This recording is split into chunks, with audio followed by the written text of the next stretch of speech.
So now moving on to the microbiology now. A child presented with diarrhea and extensive nocturnal perianal itching. Stool sample was collected and that showed the following eggs. The image of the eggs were given and the options were the organism was asked and the correct answer for the same is option B, Enterobius vernicularis. The next question, a patient presented with fever, cough and breathlessness. A bowel sample was taken. A KOH mount of the sample showed septate hyphae with dichotomous branching. What is the organism causing this disease? And the options are A, Rhizopus, B, Cryptococcus and C, Aspergillus. And the correct answer for the same is option C, Aspergillus. Next question, a man presented with low-grade fever, cough and weight loss after a travel history. Bowel sample was given. The direct mount showed narrow-based budding within the macrophages and the culture image is shown.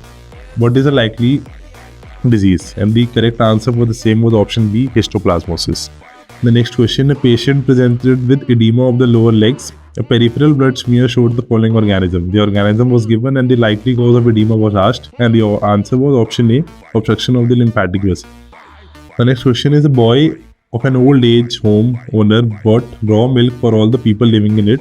After consumption of the unpasteurized milk, people experienced bloody diarrhea and vomiting. Microscopic finding of stool sample showed gram-negative bacilli. What is the likely organism causing this disease? And the options were option A, Clostridium perfringens, option B, Staphylococcus aureus, option C, Vibrio parahemolyticus, and option D, Campylobacter jejuni.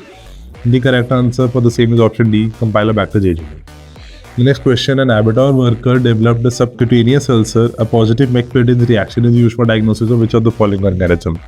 And the answer for the same is option C, Bacillus anthracis. The next question, a patient presented with a brain abscess in the parieto-occipital region.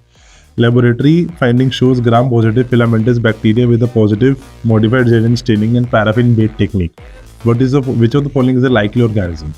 The options are A, Mycobacterium tuberculosis, B, Nocardia, C, Actinomyces israeli, and D, Cryptococcus neoformans.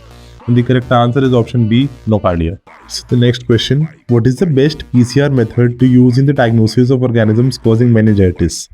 And the options are option A, nested PCR, option B, multiplex PCR, and option C, RT-PCR. And the correct answer for the same is option B, multiplex PCR. The next question, a patient was brought dead to the emergency department. A history of meningitis was given. The post-mortem of the brain showed brain with petechiae and thrombosed vessels. What is the likely organism? And the correct answer for the same is option C, Neisseria meningitis. The next question, a child presented with pharyngitis, group A, streptococci was isolated in the throat. What factor helps the organism to attach to the pharynx? And the correct answer is option B, lipotecoic acid.